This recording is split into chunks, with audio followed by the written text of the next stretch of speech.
If you've been on the hunt for the best smartphone of 2017, this could very well be it. I'm Nick Gray, the high-tech traveler, and this is my review of the Pixel 2 from Google. As you can clearly see, this is not the Pixel 2 XL, since this phone has a massive forehead and chin above and below its 5-inch display. But its obnoxiously large bezels and forgettable design are honestly the only real flaws this phone has. I typically don't start off my reviews on a negative note, but let's just get this out of the way. The Pixel 2 simply isn't a looker, and the bezels on this phone look like they belong on a device from 2015. I'm not sure if the blame lies with Google, HTC, or the specific 5-inch AMOLED panel which has been sourced from Samsung. But wherever the blame lies, the front of a high-end smartphone released this late in 2017 simply shouldn't look like this. The panel itself isn't anything remarkable. Some may scoff at its 1080p resolution, but that's perfectly acceptable in my book, since the screen is actually quite small by today's standards. Personally, I prefer devices with smaller screens. It's the same reason why I use the Galaxy S8 instead of the Note 8, so the Pixel 2 fits naturally in my hand. Color reproduction on the AMOLED panel isn't as punchy as what you get on Samsung devices, but it's still crisp and with good viewing angles and enough brightness to be used in direct sunlight. As for the rest of the design, it's stylish yet unassuming. The glass panel from last year's Pixel 2 is back, but it's not as tall, leaving the fingerprint sensor to fend for itself on the metal frame. Fortunately, that is the perfect place for it, making it easy to reach with your index finger every single time. Now you might expect the Pixel 2 to have a cold, hard feel that we've come to love with metal-framed phones, but it actually feels a lot more like the polycarbonate phones from yesteryear, like the HTC One X or the Droid DNA. That's because the metal is covered in a layer of paint, which Google is calling a premium hybrid coating. It does feel premium, but the only place you'll actually be feeling metal is the beveled edge around the display. If you happen to pick up the kind of blue color option, you'll be treated to a teal colored power button on the side. But the black and the white options don't have any design flares. Honestly, this phone would look a lot better if Google had added a red accent power button to it. At least this year's phone is IP67 dust and water resistant. That rating is high enough for a quick splash in a kiddie pool or a water slide, but that's really about it. When I first heard that the Pixel 2 would only have a 2700 mAh battery, I was a bit worried.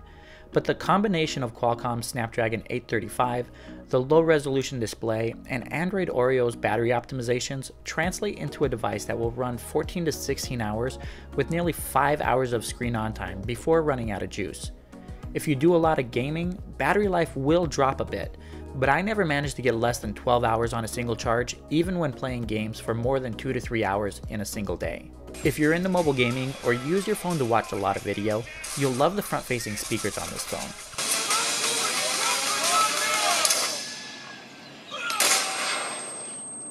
They're not as good as what you get on older HTC phones with boom sound, but having stereo audio from speakers that point directly at you makes the experience that much more immersive. Unfortunately, there is a downside to the Pixel 2's audio experience since it doesn't come with headphones in the box, and the phone doesn't have a 3.5mm headphone jack. That means you're left with a USB-C to 3.5mm dongle, which you'll have to use with headphones that you already own. There's still a huge debate over the industry ditching the 3.5mm headphone jack, but personally, I'm over it. I use Bluetooth headphones most of the time, and the included dongle's DAC is pretty good, delivering great audio to my more expensive headphones, which still require to be plugged in. The Pixel 2 is powered by Qualcomm's Snapdragon 835 processor with 4 GB of RAM.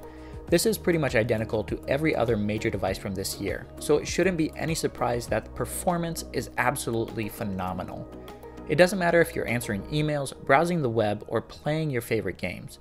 Sure, there are phones with 6 GB of RAM which handle multitasking a little bit better, but the smoothness that you get out of stock Android Oreo trumps that in most cases. Android Oreo didn't introduce any huge cosmetic treats to the operating system, but there are some subtle tweaks which are quite enjoyable. The Pixel launcher has been rearranged a little bit, moving the search bar below the app dock at the bottom, and it's also added a new at-a-glance widget which shows you the upcoming weather, date, calendar events, and even possible traffic which may make you late for your next appointment. The other most visible feature you'll notice is colored media notifications, which will match the color scheme from the album art from the media that you're playing.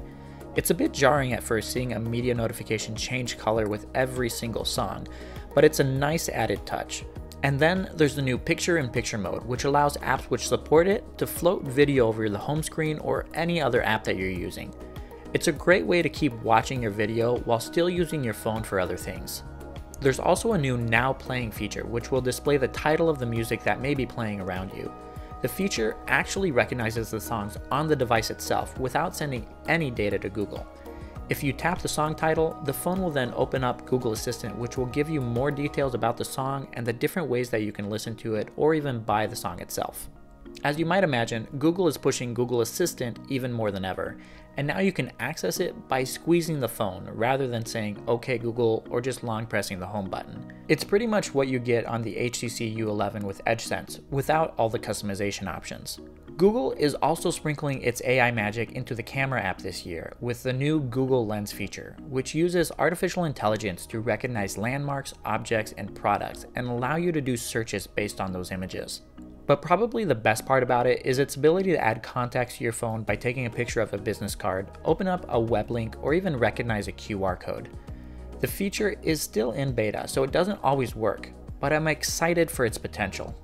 As for the camera this year, Google's using a 12 megapixel sensor again for the back with an upgraded f1.8 lens with optical image stabilization, which it's using in conjunction with the same electronic image stabilization technology from last year.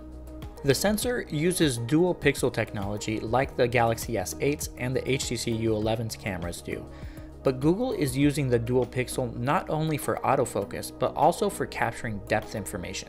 This means you also get a portrait mode which can digitally blur out the background of your pictures without needing a second camera sensor or lens.